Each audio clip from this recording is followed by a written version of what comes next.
Man, I thought I was more prepared than I am, but I'm sorry. All right.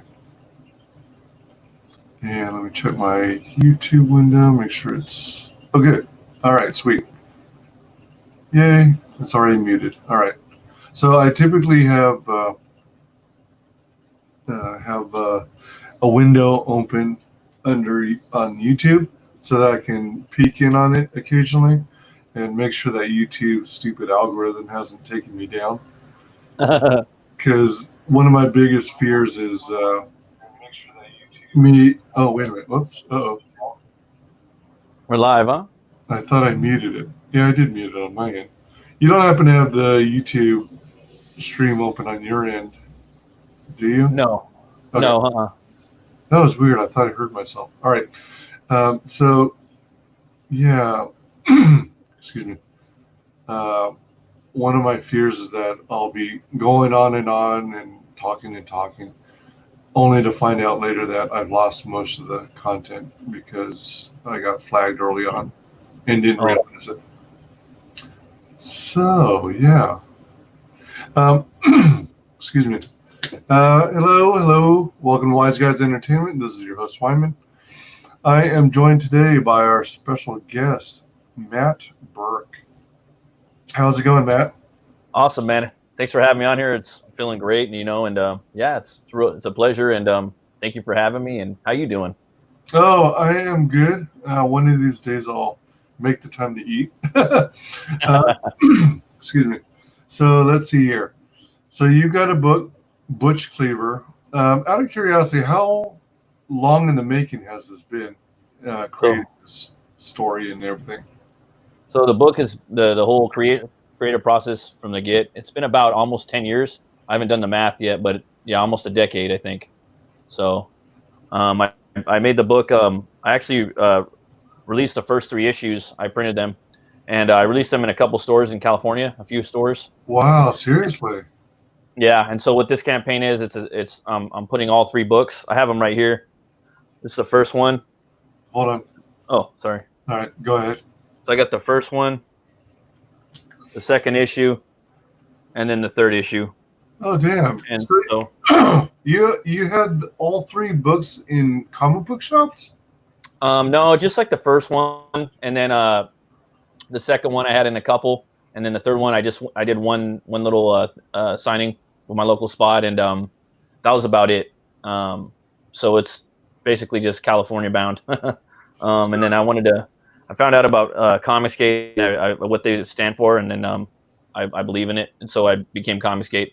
Nice. A few months back. I don't really remember when it was, but I've always been watching and stuff. And yeah, man. Oh, sweet. Excuse me. Sorry. So, I don't want to dox you or anything, but whereabouts in California? What part? Southern California. Basically, yeah. Sweet. Yeah, I'm native Northern California. Oh, so, nice. I was in the San Francisco Bay Area. Awesome. But I did have a lot of family in San Fernando Valley. Oh, that's cool. So, yeah.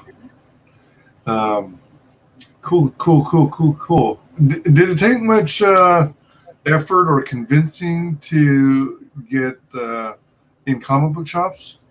Well, basically what I did was, from when I started doing it, I think it was around 2000. I think it might have been 2018 or 17. I don't remember when, because I started like actually working on the book around 2016. Before that, I did a whole first issue. I looked at it, I was like, okay, this is a good start, and then I just put it away, and I was like, I'm going to start over and do it again. I wasn't happy with it. And if I would, I'd go back and redo the first issue again, but I'm not going to. You got to just keep moving forward. But anyways, to get into the stores, you go to the stores, and it's a 50-50 chance.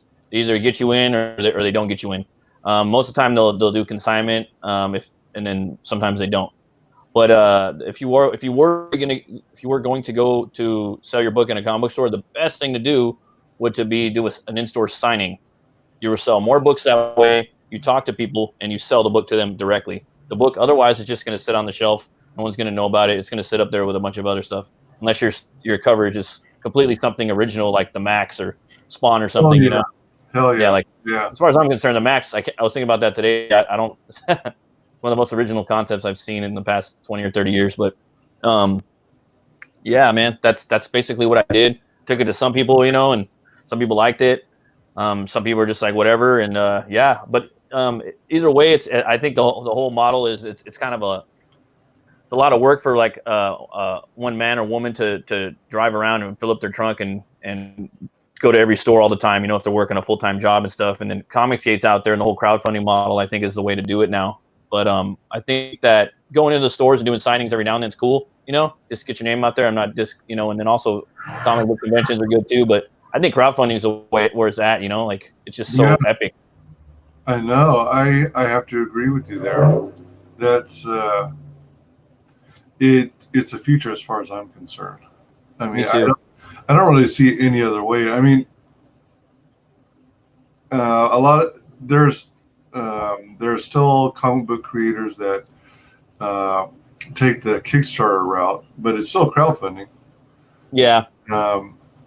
And I'm sure there's still a population of comic book lovers who still vie for the chance one day to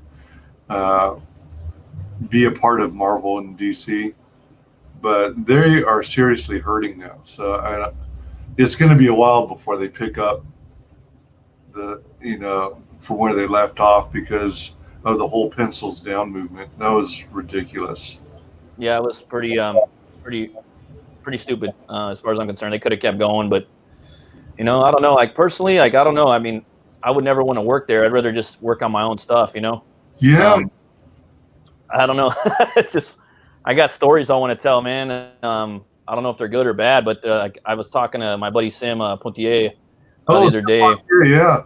Yeah, and I was saying that there's I think all artists and writers and creators, they have this thing called an art demon in them, and it takes sometimes it takes hold and it has to get out, and if it doesn't get out, then it'll go a little crazy, you know what I mean? So you have to feed that art demon, or it's gonna claw its way out one another, and that's why there's struggling artists that are willing to like give up everything and live off top of ramen just to create their art because they're stuck with that art demon, and that goes for writers too and any creative people, that are really passionate. Yeah, that's a fact. That's a cool way of describing, an accurate way to describe it. Art demon. Yeah. Yeah. Yeah. I would advise though against sticking to a ramen noodle diet. Oh yeah, right. I like the fresh stuff way more, man. I had a first-hand experience. I was momentarily homeless and stuff, and I was hotel hopping, and in the midst of doing so, a major part of my diet became ramen noodles because of the perceived notion that it's cheaper. I mean, yeah, it's cheap, but the stuff it's made out of is insane. So bad. So much so that you can find YouTube videos where people use it to repair furniture. Oh man. Seriously bad stuff for you. Yeah, it's horrible, man. Yeah. So let's see here. Excuse me. Out of curiosity, let's see. So the ideas first came for Butch CLEAVER over 10 years ago. Yeah. What is how did you even get into drawing? Did you take classes? Did you get formal training, or are you self-taught? I'm self-taught. I mean, I took like a high school class, you know what I mean? But I didn't really do anything. Most of the kids there were doing I think 20 or something pieces a year or more, maybe like 30 pieces, And I did like 5. I was messing around and should have been buckling down. But yeah, no, I've been drawing since I was 4 years old. I've been drawing Batman, and I think that was the first thing I drew was Batman. Yeah, I've just been drawing nonstop since I was a kid, and really got into comics at a young age. It was my grandfather and my dad and my uncle. They really got me into comics. My grandpa, they took me to a comic book convention in LA somewhere. I think it was at the Hilton, and it was a strictly a Marvel convention. And I found the pamphlet from the convention, and I think there was like Stan Lee was there, and all these people were there, and I don't even remember because I was so young. But now I'm like trying to think back, and remember seeing the carpet and then like the toys, and I remember getting I got a Sabretooth toy where you squeeze his legs and you just like you know. And yeah, and I still have the toy. I got all these toys in the garage, and at that time I was really into Sabretooth and Venom. I remember as a kid, and Wolverine and Spider-Man. But yeah, man, I just been working on that a lot. My dad, we watched a lot of cartoons. He taped all the like, you know, Batman animated series episodes, Gargoyle. He taped a lot of Gargoyles, Fox's X-Men, Spider-Man. I think I said that too. And yeah, man, I was just really into that stuff. You know, as a kid, it was a big influence on me. Yeah, I used to watch Spider-Man and His Amazing Friends and those kinds of cartoons. Batman, the animated series, is highly renowned nowadays. So many people say how it's so comics accurate to the characters, which is pretty sweet. I think I've got to check it out sometime. Maybe. Yeah. I don't know. Do you happen to know whether or not they might have released all, you know, like a whole collection, all the seasons of Batman animated series on DVD or something? Yeah, they have them on DVD, and I think Amazon has all of them too. What I want to do is, though, I just want to have them. I like the physical manifestation of things. So I'm a collector, so I try to get them. Yeah, I have the first season, and I need to get the rest of them. But I remember them; they are on Amazon Prime, I think. So if you were to get like Amazon Prime for like a year, you could binge them all, and they're definitely worth it. Each episode is a self-contained movie, basically, and that's how that Bruce Timm creator was, from my understanding, and Paul Dini, the writer that co-created Harley Quinn, were saying that they wanted each episode to be like a movie, like a, you know, just real quick, entertaining thing, you know. And it's really cool, man. The way the animation is, it's drawn on a blackboard, and they had the color in afterwards, so it's got that really dark gothic visual look to it. But it's a great show, man. They did it on a blackboard? Yeah. Yeah. Wow. Oh. It's crazy. Yeah, it is. Holy cow. I wanted to rewind a little bit. You were talking about how one of the best ways to have an indie book and start an indie book is by going to comic book shops and arranging for like signing parties or signing events. Yeah.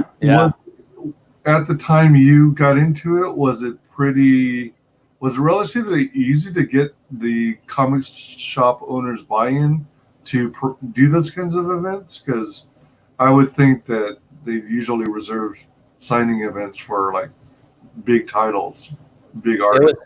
It was a 50-50 shot. Either they would do it or they wouldn't do it. They were either really like down for the creator or they just simply were not. Same thing with trying to get the book in the store, you know. Some people are like, damn, I love your hustle, man, but no, I can't put your book on there.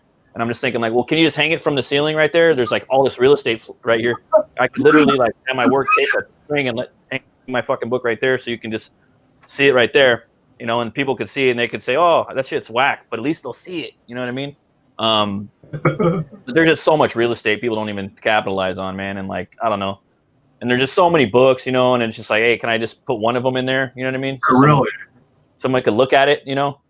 So, but I would, you know, I wasn't going to stop there, and I'm still probably not going to stop. Maybe one day, who knows? You know, I might hit up who knows how it goes? I might hit up some tattoo spots, you know, maybe some record stores, you know, who knows, man? There's a lot of possibilities, you know what I mean? Yeah. Just building the name, you know, getting the name out there, you know what I mean? And ComicsGate, man, that's the way to go. I mean, ComicsGate strong. That's what I always say. ComicsGate strong 2020, man, and you know, for sure. I love ComicsGate, man, and me too. They've been there for me, and I'll always be there, you know. Yeah, I mean, I'm not even a creator yet, but I love the hell out of ComicsGate. I'm sure you're a creator. I'm sure you got ideas in your head. I'm sure you got some stories in there. Like you mentioned, your ideas have been brewing for 10 years. Yeah. My IP ideas have been brewing in my head like 30 years. Yeah, you got comics, man. You need to tell them. You need to find a way to get with people, and you got to get those ideas out. Because you only got so many years, man. I watched this video on this guy. He did like me kind of, but he worked on a book for 10 years. And he was just talking about, it was like a story where he went to Japan. And he just spent all this time on the inks. And he was like, man, there's a video out of it on YouTube somewhere. Sorry to go off topic. But he was saying that don't spend your whole life on that one graphic novel, man. Like, do your best and tell that story and get in and get the fuck out and start working on the next book, because you only got so many years. You only got so many years in this life. You know what I mean? And a lot of people say too, work on your comic, do your best, but make the next one better, and just keep trying to make the next one better, and keep trying to make the next one better. But you got to keep trying them, because we don't have that much time on this earth. True. Yeah, I mean, you also need to be careful not to, like, you don't want to get stuck being a perfectionist. Exactly. There are some people who finish their work, but they don't think it's good enough, so they go back and tweak it, and they keep working on it over and over. But there's a certain point at which there's no end to it if you keep at it like that. You gotta make it known. You gotta bring it into fruition. You gotta finish the creation process and accept it for what it is.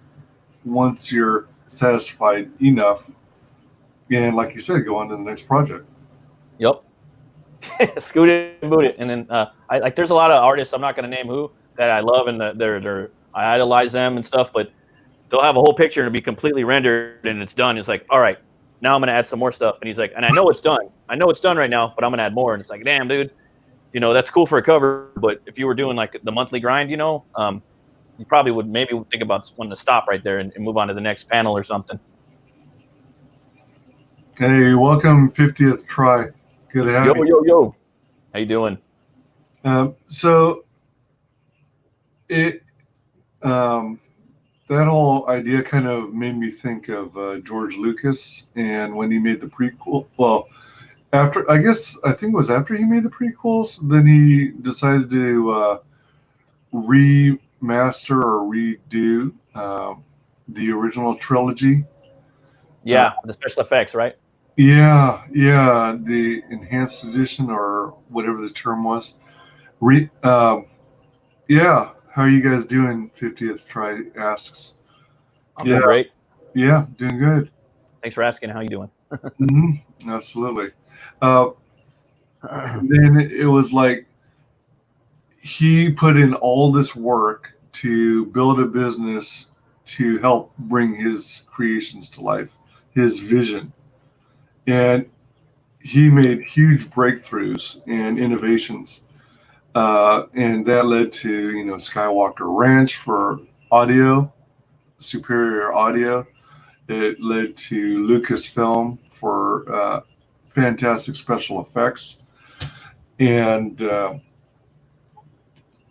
he eventually got to the point at which he had the technology finally to truly bring out what he had in his mind back when they were using models and stuff. But he could do it through computer graphics now. And so he took advantage of that. And, like on Tatooine, he envisioned a huge bustling sand city. And if you compare the remastered version to the original looks like a very small outpost in comparison. Yeah. And he did all this tweaking, and as much as I like so much of the tweaking, there's a part of me that still loves the originals even more. Right. There's something to be said of, being scrappy and, being innovative and coming up with whatever you can to realize a final product. And they came up with so much cool stuff from the get-go, and they had very little to work from. So he was like building the technology as he was filming it. Yeah, that's cool, man. They created special effects, and it's like he took all that money and time to go back and redo it. And I agree with you on that too. He could have made Willow 2 or something instead, Could have made a Mad Mardigan movie, which I still think they should make. Should have Val Kilmer grow his beard out or something, make him older, like an older Conan, but that's another topic. Yeah, I think in real life, Val Kilmer's dealing with some sort of illness or something. Yeah, I think he had throat surgery or something like that. Oh, yeah, that's what it was. Yeah. Was that similar to Roger Ebert? I think so. Where he lost the lower jaw or something? I think he's good though now because I seen him on the new Kevin Smith movie. He played like Blunt Man, I think, on there. Oh, yeah. Was the oh shoot, the reboot? Jay and Silent Bob reboot? Yeah. Ah, I forgot he was in that. Shit. Yeah. Oh, all right. Well, yeah. Froggo asks if you'd flex your titties and make them dance.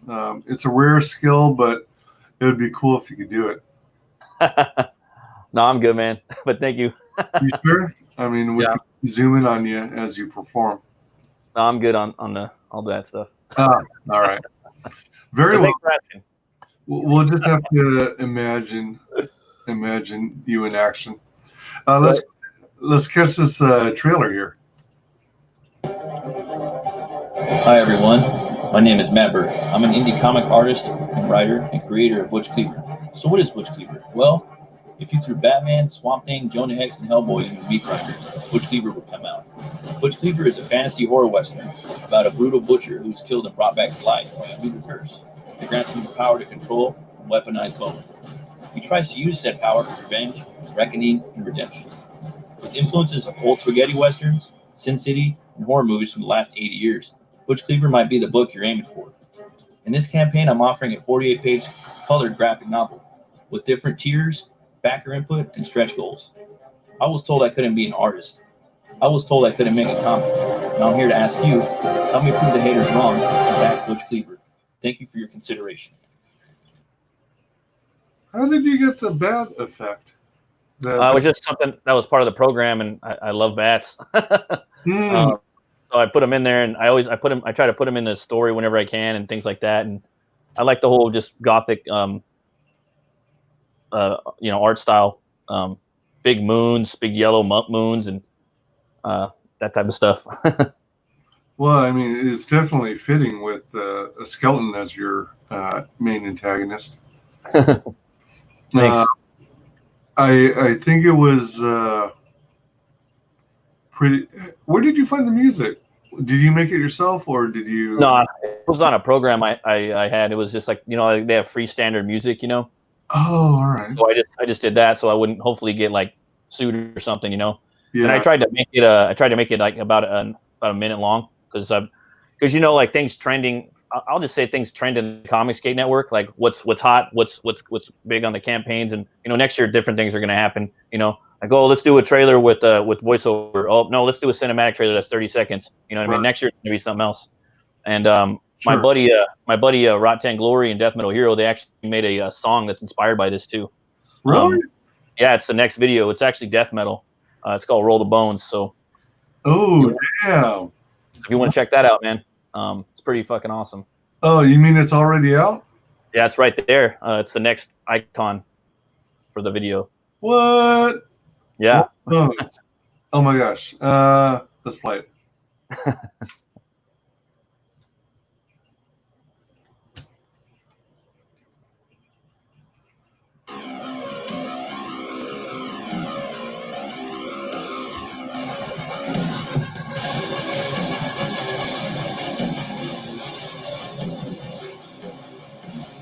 Elevated by a burst of rain, brought back to feel it over again.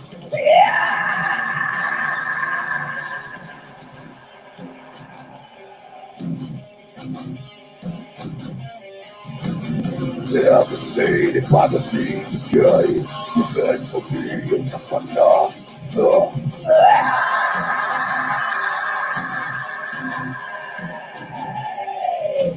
Roll the bones! Roll the bones! Selected all fuckers on the gun! Roll the bones!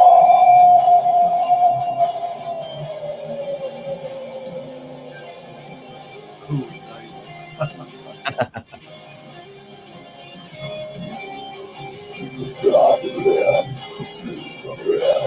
As the bread, my smooth your ash. For the place, my bones, time. All the stuff, the storm.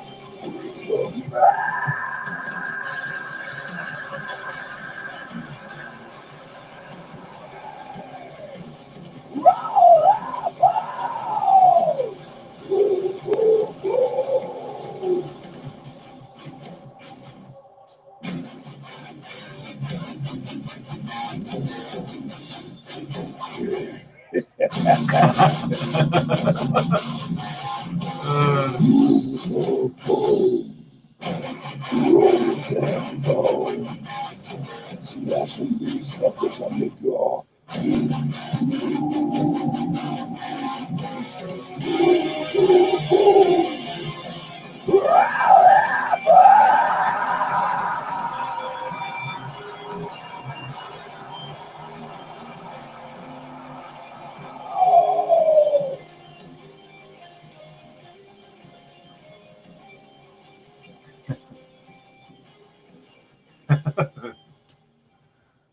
Oh wow, not bad at all.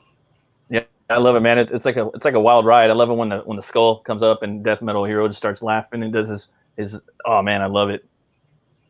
And I like the addition of the rolling red dice. Yeah. Yeah, because is it when you have when you roll 2 1s that is that called snake eyes? Yeah, Snake Eyes. Yeah. And when one of the nicknames I guess for dice is bones. Yep. So that's pretty cool. Like a mirroring, and the effect, the special effect where the dice are rolling towards you, and I think they're being rolled on a surface that has a thin layer of water. Yeah, I think it's blood. Oh, okay, all right. Yeah. And then your image, your artwork is superimposed over it. That's pretty trippy. Yeah, I was like, whoa. Yeah, that was Rot 10 that did the video and the lyrics, and then Death Metal Hero did the vocals and the music. So it's pretty cool, man. Not bad, and that comes from someone who's not big into heavy metal.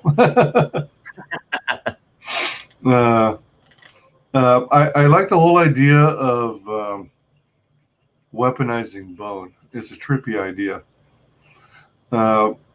Did it take a long time? Well, you'd been mulling over the idea for over 10 years. Did it take you very long over the 10 years to like hash out who the characters were, what the story was? No, actually, the concept came to me pretty quickly, and then like one night I got in an argument with my wife, and I ran downstairs, and all these characters popped in my head in the world too, and I just started jotting them down. And then the next day I woke up, I had like 10 characters. I had a whole world. It was completely kind of visualized. And then I got in there. I started designing the characters right away, designing weaponry and accessories and things like that. And then I started writing little biographies for each of the characters, even the ones I'm not using in the story. And then I started working on the first issue, and I completed the first issue, and it was dog shit. So I threw it away, and I started over from scratch, and I did the first one, and then I did the second one and the third one. But the whole process has been over like the last 10 years or something like that. Oh, so the key to developing a good story is to argue with your wife. Yeah, exactly. Nice. Since you've already released 3 issues, has she become more instrumental or like become more involved in this project?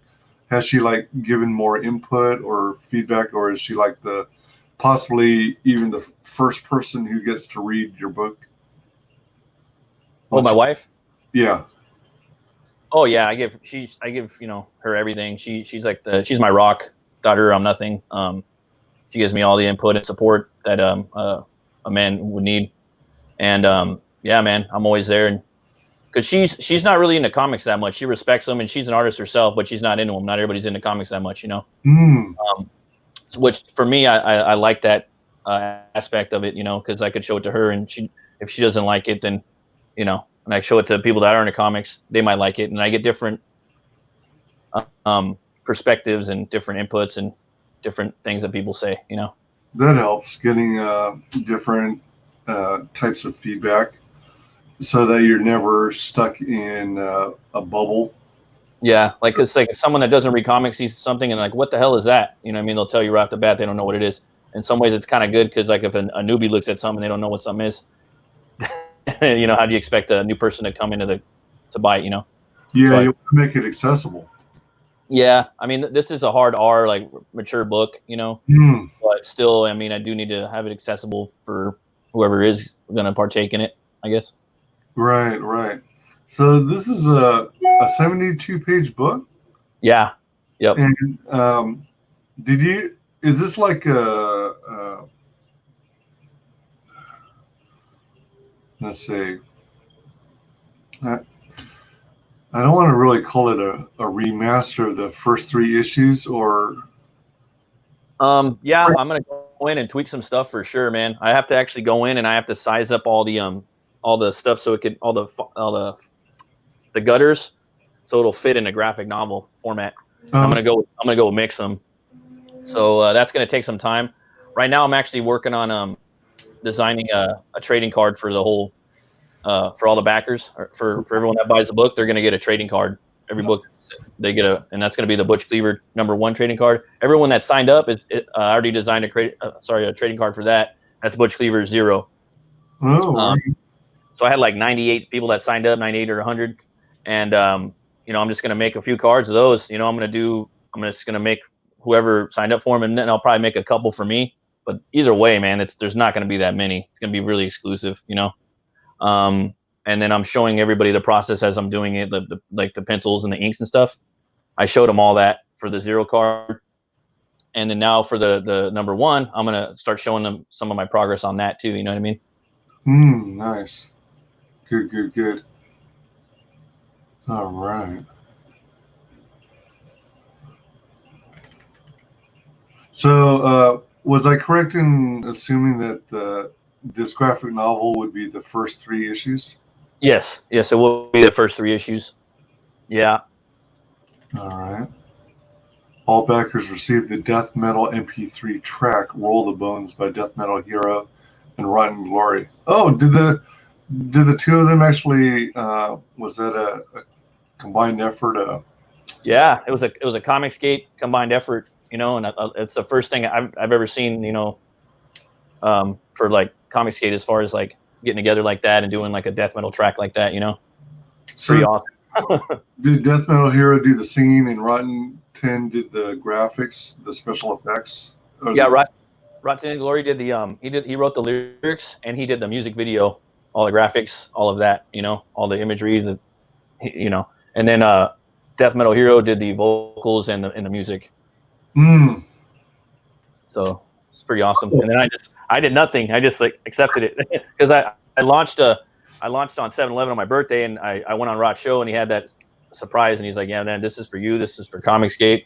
And I was like, hell yeah, man. And I was speechless. It's one of like the best days of my life. Oh my gosh, what a trip to up there with the birth of my son and my wedding day. You know what I mean? It's like one of those rare days, you know? Man, what a trip to get that kind of surprise on your launch. Yeah, you know, I like don't deserve it, and you know, it's ComicsGate has been there for me. Like I'm just been blessed. Like this whole campaign, just keep getting blessed. Like every other day, like something epic happens to me. You know, I'm just like, wow, I don't deserve this. Wow, thank you. So, did you actually know Rotten Glory and Death Metal Hero before you joined ComicsGate, or before you learned about ComicsGate? Nope, I just knew them like just a little bit. I went on with Rot's show, talked to him a couple times, just a little bit, and then Death Metal Hero, I talked to him a couple times too, and some chats, you know, and they just went out and did it, you know. Sweet. Yeah, pretty awesome. Man, that's wicked. Look at all the weapons. Jeez.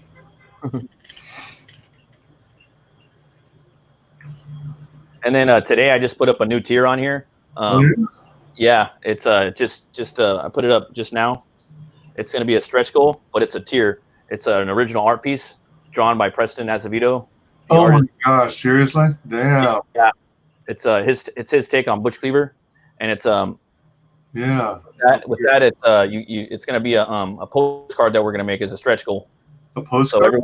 So everyone that backs the book is going to get that postcard with his original art on it. Yeah.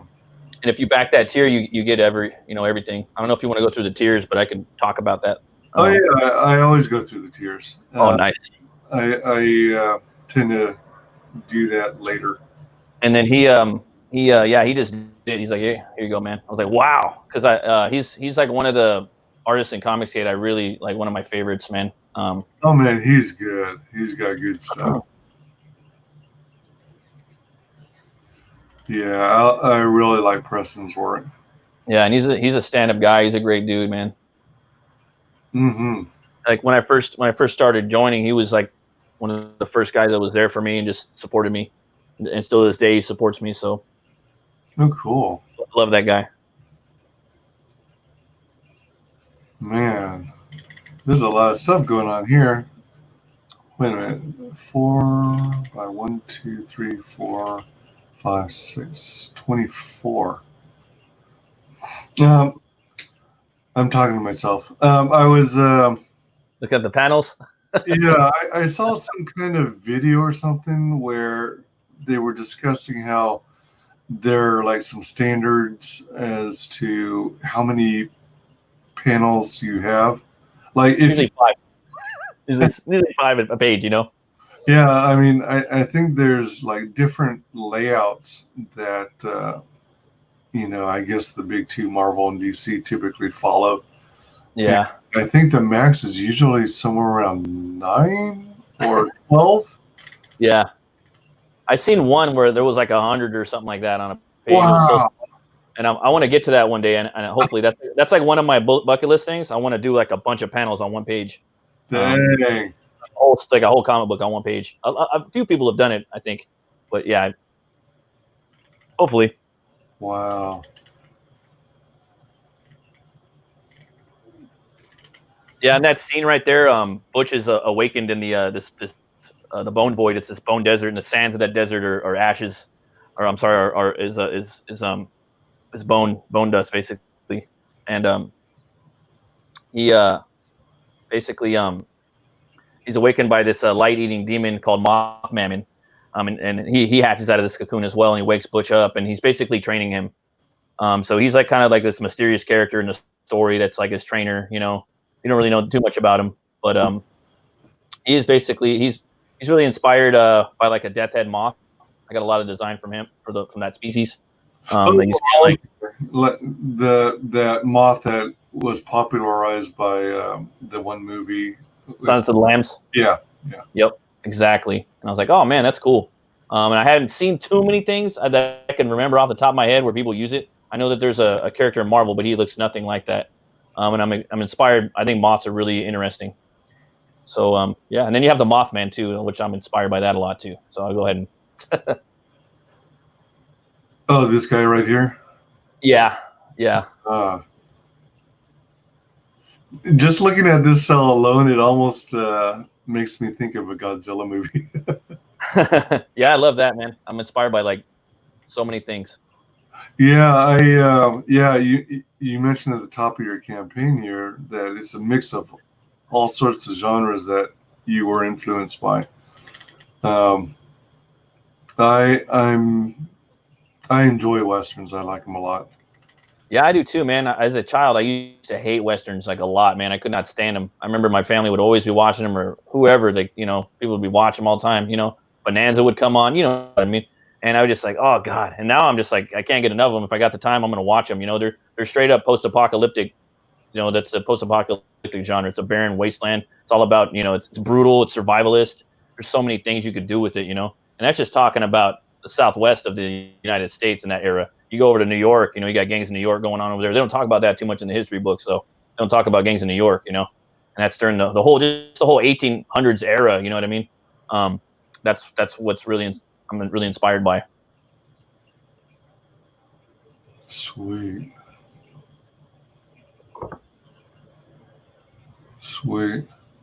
Right there. I'm sorry. Go ahead. Oh, now go ahead. Well, basically, this is a town. It's a fictional town. It's called Oubliette. And I wanted to make a fantasy horror Western, Gothic.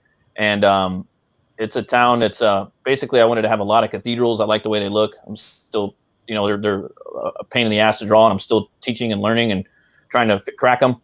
but I wanted a town where, you know, there was just every other building was either a saloon or a cathedral or a French Quarter building, or, you know, and then there's random stuff in there too. And I also wanted to have it to where I could put, you know, I could have cowboys and Native Americans and Vikings, and you know, I could have a Shaolin monk, or I could have a ninja, or I can have a Wow. you know, I could have a samurai, I could have a pirate, I can have a bandito, I can have all these different types of warriors that I like. They could come into this world and interact with each other, you know. And then I could have my main character kind of be the main guy in there, you know. And with that, I could do that with this fantasy town that's in America somewhere. Yeah. It looks like you got Viking represented. You've got pirates. You got Chinese, or the. Wait a minute. Is this Pier 39? No, It kind of looked like Pier 39 because it looked like a crab. Yeah, it's a crab though. Yeah, I definitely put that on there for a little, you know, there's little things in there if you look. And then you got a saloon here, like a 2 or 3 story saloon. Yeah. Oh my gosh. I was looking at this this was in the video, right? The intro video, the first one. Yeah, that was the first picture I ever drew for the whole book. Yeah, And, I was looking at it. That looks pretty damn detailed. Oh, thanks. And you managed to keep so many of the lines straight. That's pretty neat. And are these the Twin Towers from Lord of the Rings? No, they're just some towers I just was messing around with. I even have like an Eiffel Tower replica in there. I was about to mention that. Yeah, right here. Yeah, I wanted to have basically in the story that a lot of artisans came from the old world and they came and they built the city. But you don't know when and how or what happened to the city. You know, it would be like if a bunch of Michelangelos and, you know, Leonardo da Vinci's came over and they just built all these cathedrals in America, and then it just kind of disappeared and you don't know what happened to it. And the town is just filled with the most seediest, crazy, you know, people and monsters and ghosts and ghouls and all kinds of stuff. And is this like a symbol of Big Ben? No, I just wanted to put a clock tower in there because I think they look cool. Oh, there's a yin and yang symbol here. Yeah, I wanted. That's a yeah, you got one of those there too. This is sort of like a Where's Waldo. Yep. There's a little nuggets here and there. There's a saloon with swinging doors. Yeah, one of the saloons, the main saloon in the story, actually, it's a Viking saloon. I wanted to make it half Viking saloon, half meat hall, and it's called the Warg Skull. And you go in there, and the bartender is a Viking dude, and his name's Wargbjorn. And basically, the roof of the saloon is the bottom of a Viking ship turned upside down, and the doors is a Viking shield just cut in half. So you just push them open, and you go inside, and you got a Viking meat hall saloon. Oh, all right.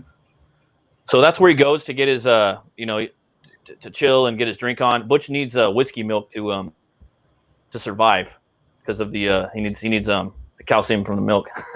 He's not 100% OP. He can die. Needs a calcium for the milk. Yeah. At first, I was looking at this detail here where the stagecoach is, and I thought for a minute it was out of place, but I think it's because of the lighting. Because I see characters down here, like 3 individuals. So that made me realize that the divider is over here. You've got the like gargoyle statue on the corner of the building.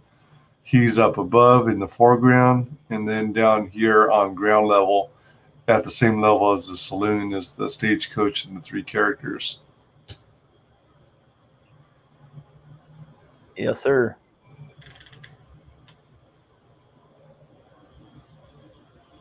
So do you literally do everything? The pencils, the inks, the colors, the lettering? Yeah. Mm-hmm.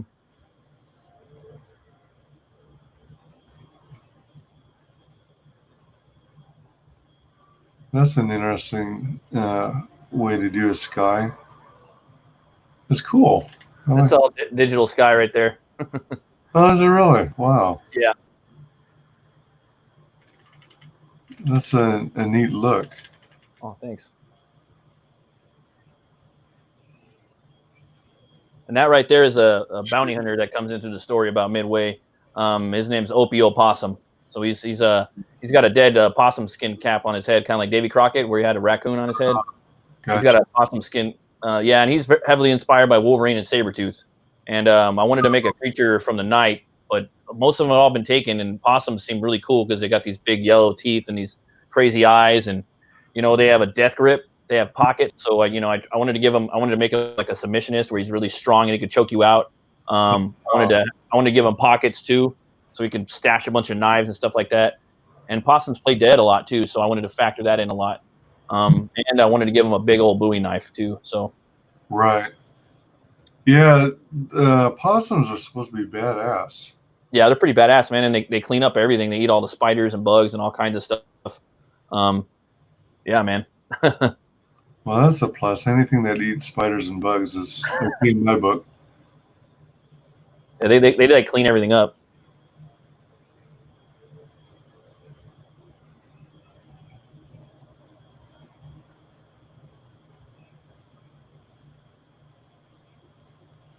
What? So, are you doing the lettering digitally? Yeah, digital lettering.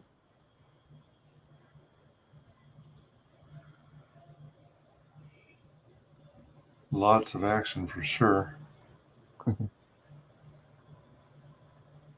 Skulls are pretty darn cool. Oh, thank you, sir.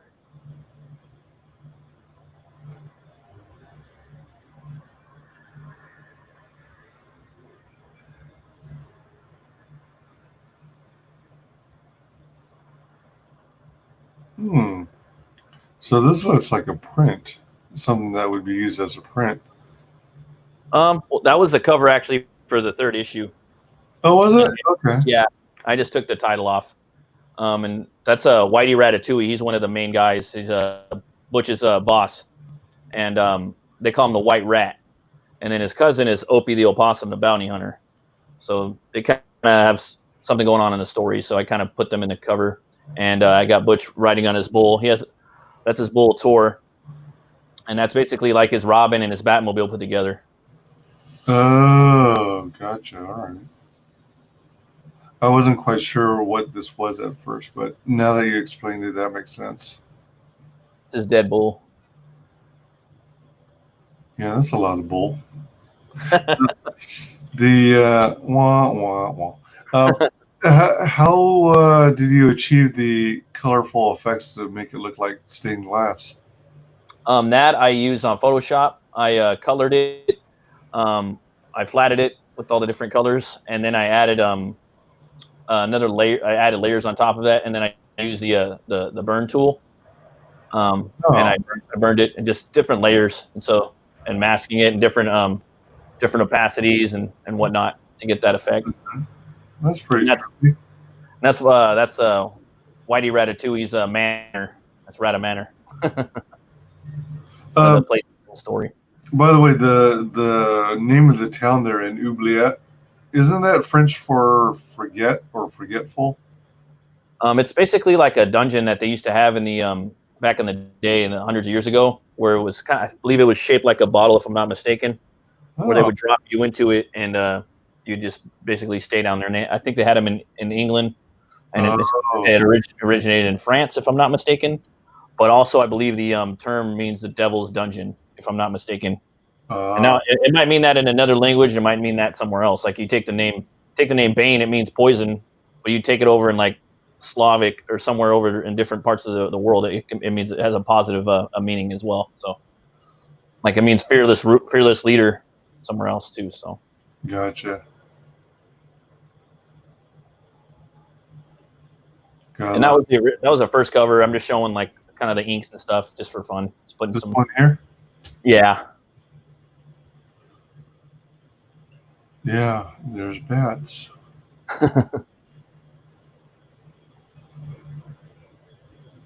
That's a neat looking cover. Oh, thanks, man.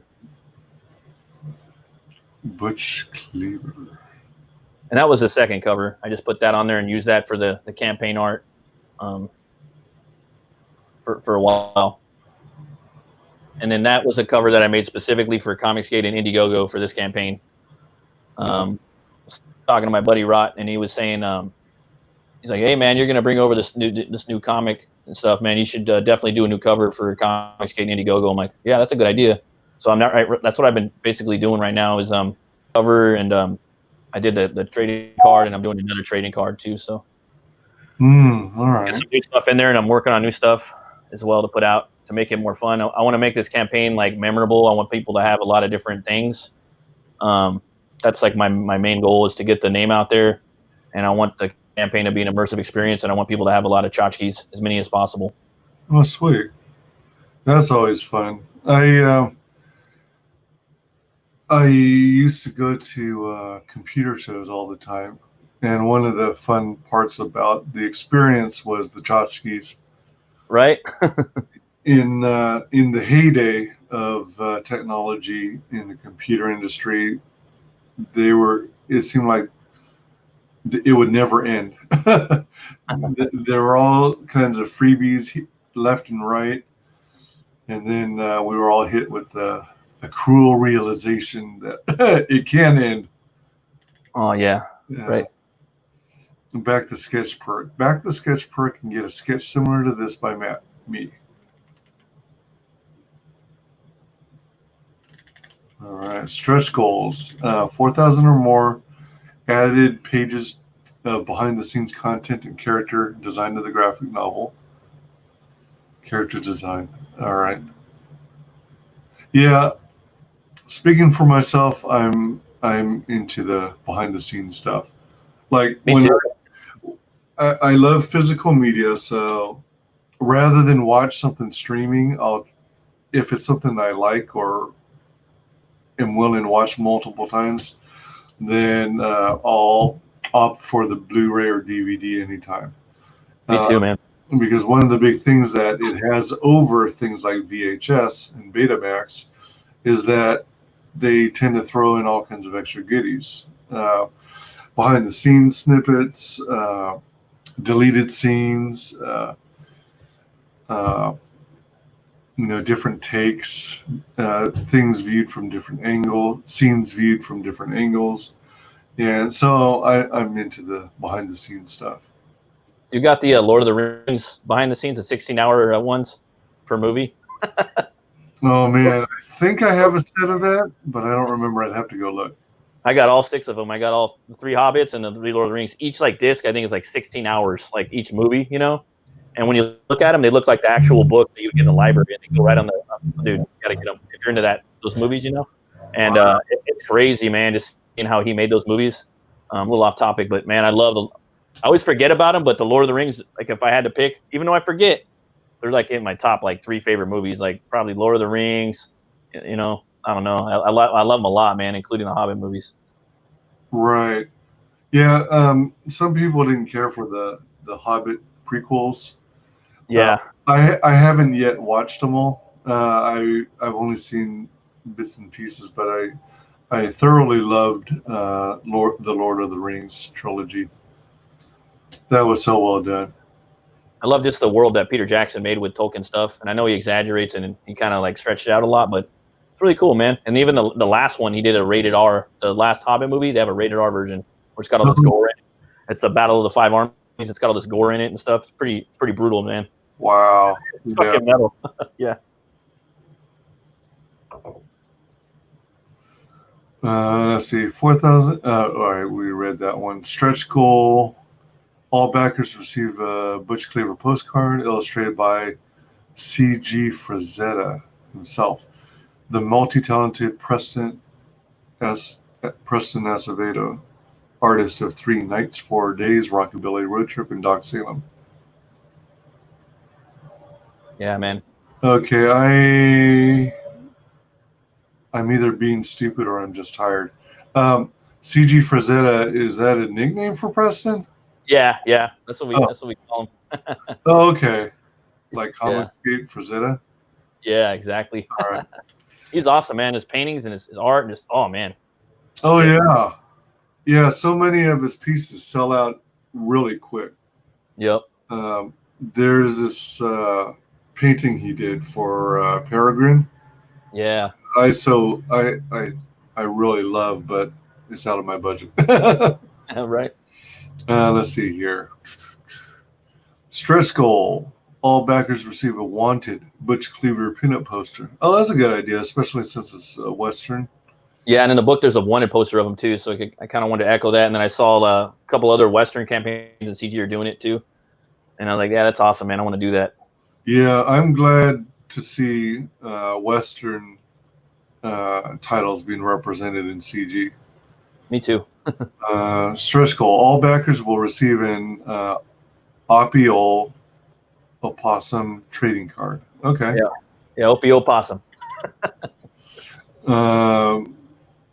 Stretch goal. All backers will receive a Mothman trading card. Stretch goal. Thick. The paper stock gets heavy for all backers. Oh, all right. So I'm thinking about getting like a thicker paper stock for the cover, you know, like that'd be pretty cool. Now, the paper stock for the cover itself will get thicker, not the pages therein, right? Yeah, I think so. All right. Let's see. So your goal covers printing, packing, shipping, taxes, all that good stuff. Yeah. And you're already 90% finished. That's good. Yeah. A lot of people who've run campaigns highly recommend having a good chunk of it done before you even launch. Yeah, I think so now. I think that's might be the way to go, man, for the future, if possible. Like, probably get as much of it, like you said, done. How much of it was done prior to you launching? Oh, like, well, because I already had the 3 books done. So now I'm just doing some more campaign art, and I'm fixing up the files, basically like doing trading cards and stuff like that. Gotcha. So, and then I have to like, if we hit that stretch goal, I have to go in there and I want to do some behind the scenes content too. That's going to take me some time. So I got to slice up some stuff and make it fit in the pages and make it look good. Then I want to do a sample print to get a from Mix'em and see how everything looks before I send it out to everybody. That way I know it looks good. Because the way I set the story up, the panels are really wide. I wanted to make them like a Western kind of. So they take up like the whole page, man. My gutters are really tiny. Oh, are they? Yeah, that's just the style I wanted to go with. But does it also mean that, what about like if you have single pages on either side, but you're not doing a double page spread, is there still going to be enough of a gutter or what's the term, or border or gutter, so that it doesn't all meld together? Yeah, that's part of the things I have to do to go in there and make sure it lines up really good. Because sometimes you get these double page spreads, and then right in the middle, all the art gets sucked in, you know, like a vortex. And you can't, you gotta basically rip the book open in a graphic novel to see it, you know. So that's like one of the only downfalls for me for graphic novels is the trying to dig that art out when you're reading it, the double pages. Welcome, Forest Publishing. Good to have you. Hey, what's up, man? Hail. Hail, brother. How you doing? Thanks for coming, brother. Yeah, so your fixed goal is 3,500. You're 44% of the way there at 1,550. And this is your first Indiegogo campaign, right? Yes, sir. Are you all right? So it's 17 days left, a little over half a month. Is this the first 30 days of funding? Yes. All right.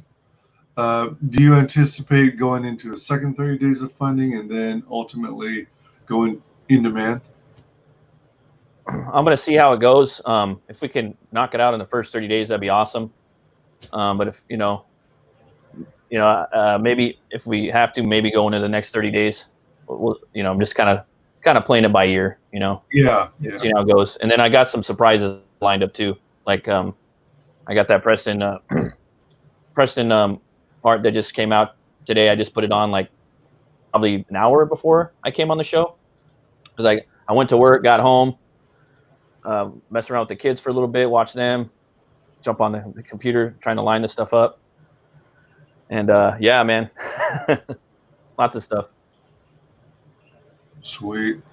And I already started working on the next Butch Cleaver book too. So I got a couple pages of that. I started a couple pages of that too. So got that going.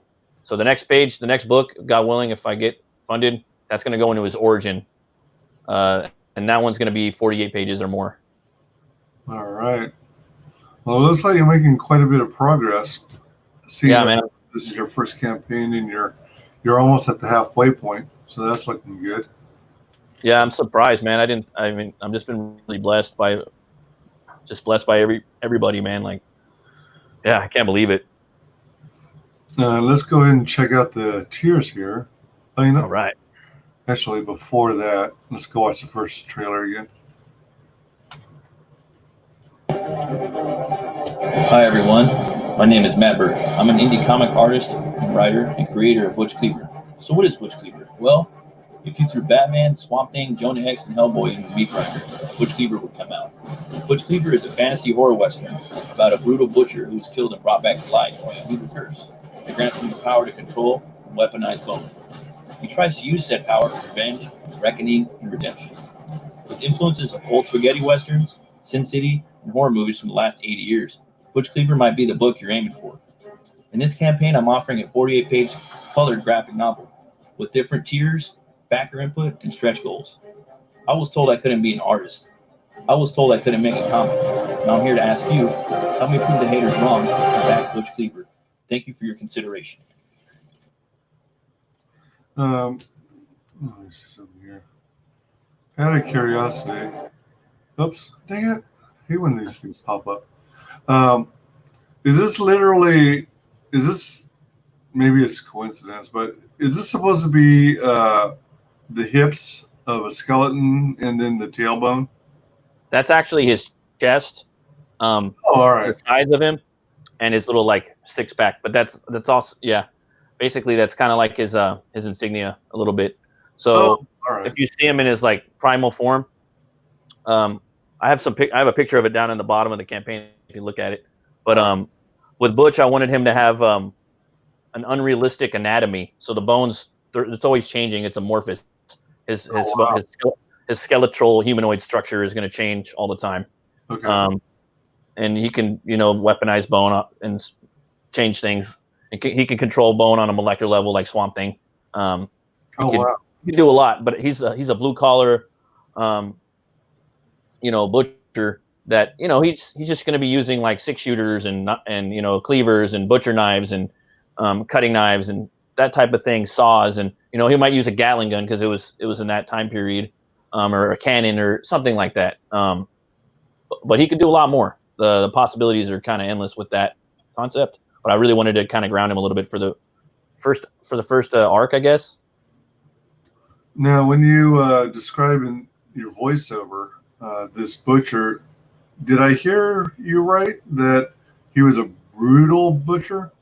That's right. He was a psychopath when he was alive. He was a bad guy. So he's without giving too much away, he is resurrected by a voodoo curse. So one of the gangsters in the town is the voodoo doll, and he's basically a preacher pimp. So he has two different businesses. He's got this establishment where the front of the house is his church, and in the back is his whorehouse, his bordello. And he does a lot of dealings with different characters in the town.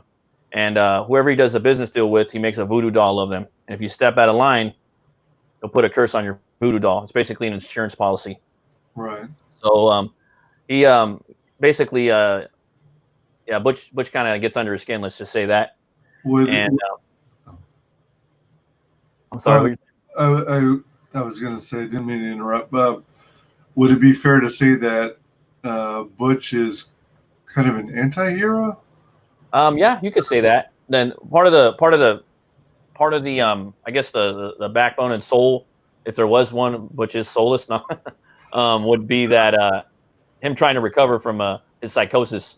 He's coming back and he has to do if you look at him, he's a pretty evil looking character, and for me, it was, I figured my job to try to find things for him to fight more evil characters than him, or things that are of that nature to where they would be on the same level as him.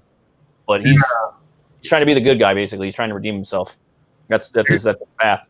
And in the next issue, you'll see, a lot of these psychos, they started out as good people as kids and stuff, and usually messed up things happen to them. Yeah, because I was trying to, I don't know, reconcile how a brutal butcher who's a psychopath ends up being resurrected as a skeleton, and then goes in like has revenge on others. So, that's a lot. Yeah, I was trying to make it work in my head. Without spoiling too much, he was kind of like an enforcer too. So he was like a butcher, like a meat cutter, and also like a mob enforcer. Oh, all right. So yeah, that's a little spoilery, but if that kind of helps a little bit. Yeah, I'll have to wait and see if those he's inflicting revenge on are bad guys or what you might call good guys. Maybe a little bit of both. All right, so let's check out the perks. And once again, I will repeat myself and sound like a broken record again. I thoroughly love when CG creators with Indiegogo campaigns make use of the featured perk. It tells me, at least, it may not be the proper definition of it, but as far as I'm concerned, whenever I see the featured tier, it makes me think, all right, this is the best bang for your buck, and it also gives you like the primo experience. Maybe not the most expensive high-end experience, but it gives you a good taste or dose of the book you're backing. Yeah, I agree. So in this feature tier, we've got the signed book and a head sketch. So, and the trading card too. Oh. Let's see. Signed book, a trading card, and a head sketch. Wow. Already jumping ahead to a head sketch. And head sketch is similar to the one in the image above. You're using Gemini mailers. That's cool. So far, I have yet to come across a Gemini mailer that's failed. Nice. That's nice. I'm glad to hear that. Me too, man. I got a bunch of ComicsGate books, and they all sturdy. That's yeah. Now we got the signed book and trading card. It's a basic too. Right on. So basically, that doesn't include the sketch, head sketch. And then you've got 2 books and 2 trading cards. I think it's handy for every campaign to have something like this, because like if you get backers who are international, one of the biggest concerns is the cost of shipping. So if you can at least bear the brunt of the cost with a buddy or a family member, then you guys can divvy up the cost of shipping and stuff. Yeah. It's more economical. Or if you want a reader copy, you got one right there too. Exactly. Yeah, you can keep one in perfect, pristine condition. If you want to go through the trouble, you can, what is it called, CGC, where you get it graded. Hell yeah, man.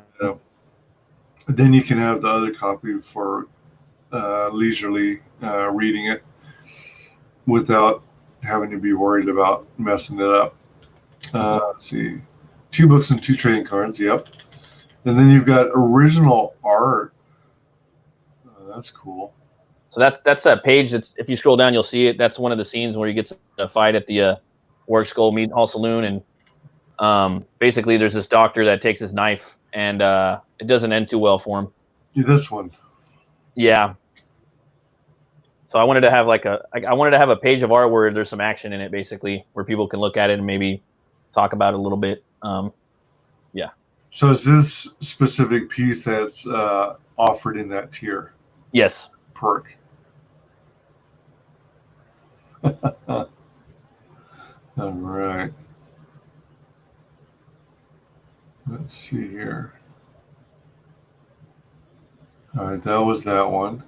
Yeah, and with that too, you get also I will add on that one tier, you're gonna get the original art, you're gonna get the trading card, you're gonna get a signed book, you're also gonna get a sketch, a head sketch, and with that it's free shipping worldwide. Oh, damn. Wow. All right. Book and trading card sold separately. So that's because the book and the trading card will be in the Gemini mailer, and then the 11x17 bristle board will be in something larger.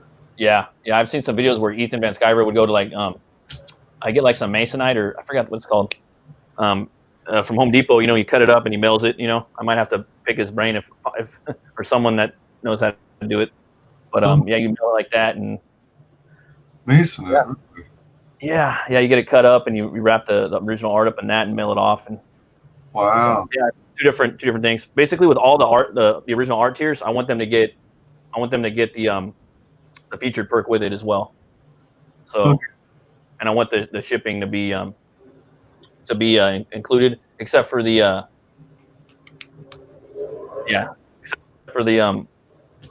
or no, yeah, that's all. It's all basically included in there. Yeah.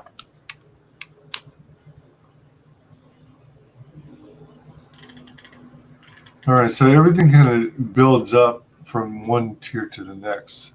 Yeah. Preston Acevedo, Butch art. So this is his piece. Yeah, that's his piece. Black And that's going to have everything in it too.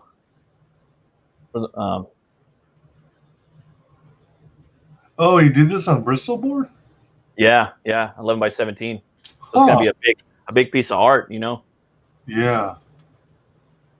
That's a great deal, you know. I would buy that like right now if I could. That's a nice size.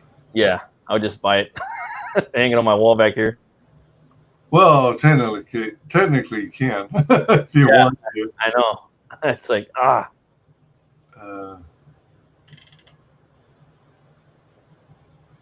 the dead bones. So that art right there, that's the original art from the signups. So everyone that signed up for the pre-campaign, they're all getting a Butch Cleaver #0 Slaughterhouse Homicide trading card, and that's the original art from it. So for every trading card I do, I'm drawing on an 11x17 like it's a comic book cover, and I'm gonna sell it I'm gonna try to sell it in the campaigns. So with that one too, you're gonna get a signed book, you're gonna get a trading card and a head sketch, and that one's got free shipping worldwide included as well. Nice. Wow.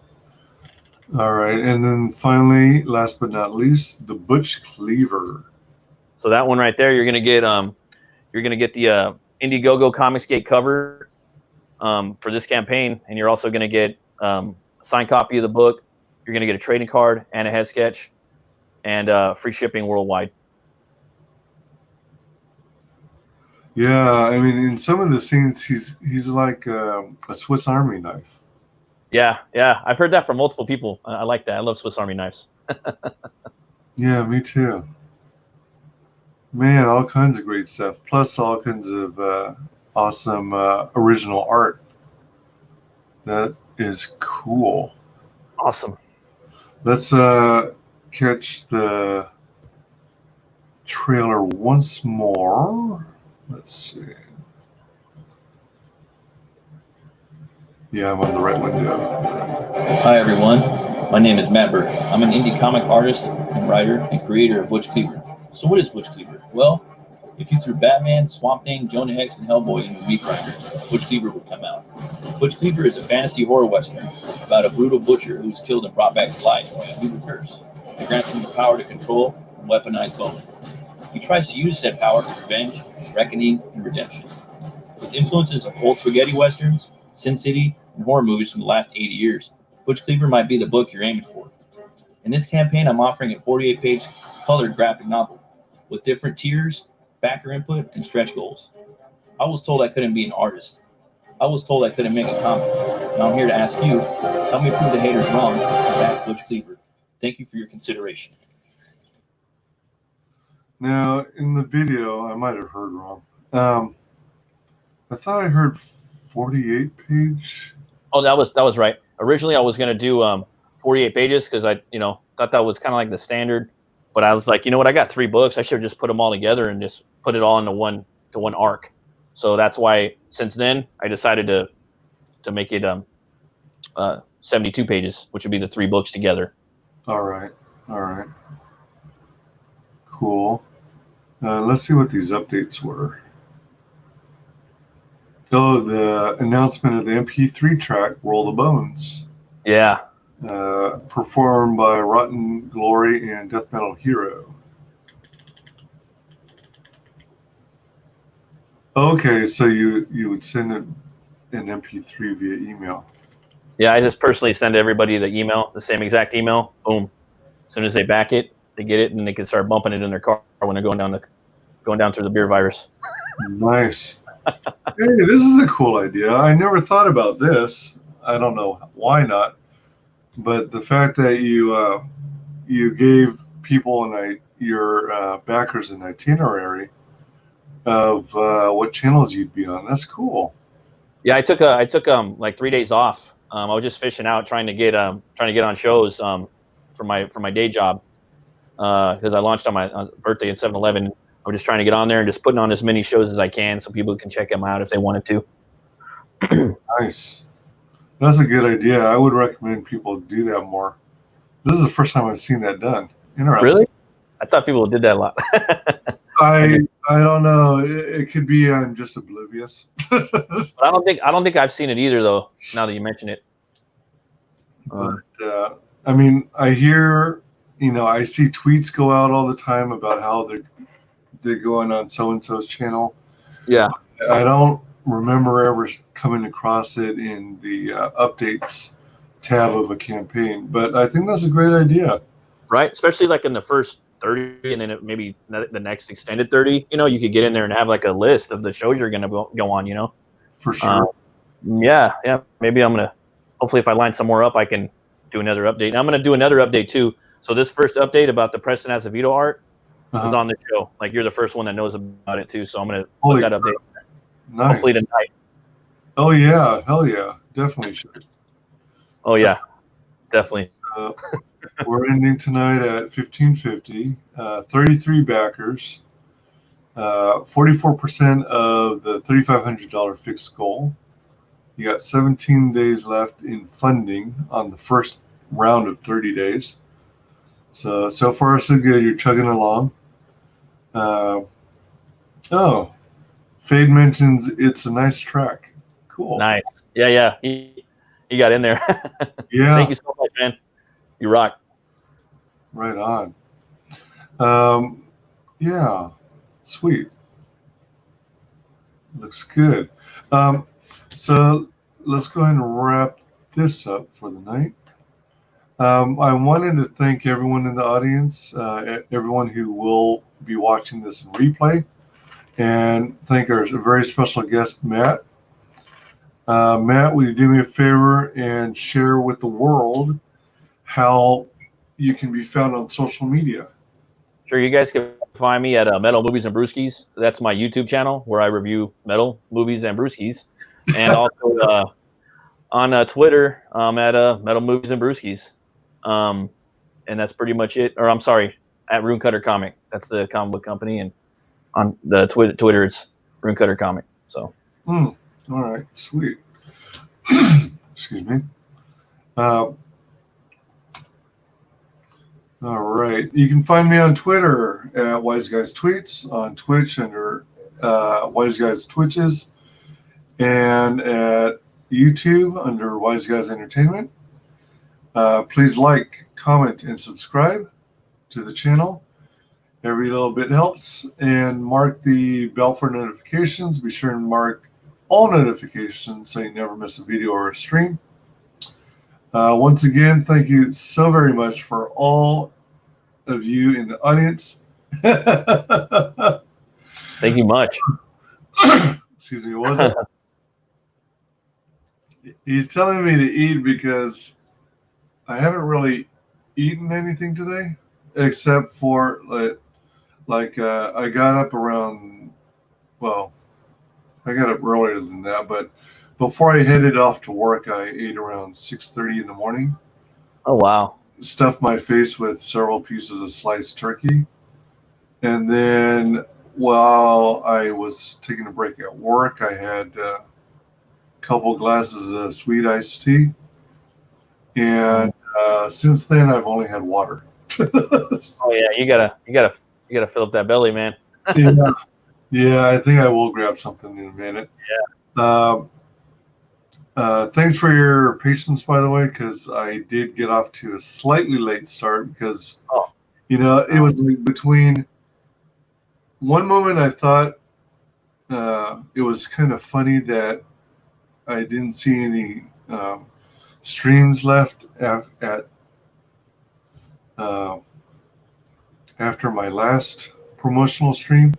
But then I saw another reminder for myself saying, hey, I'm due to meet up with Matt to promote Butch Cleaver next. So I was like, oh, yeah, that's right. So that's partially why I was a little late, and because needed to make sure I got your book promoted through my venues of social media to push the word out through Facebook, MeWe, Twitter, and YouTube. So yeah. Thank you so much, man. It was a pleasure being here, man, and thank you so much for all the help and support. Absolutely. Thank you. Oh, no problem at all.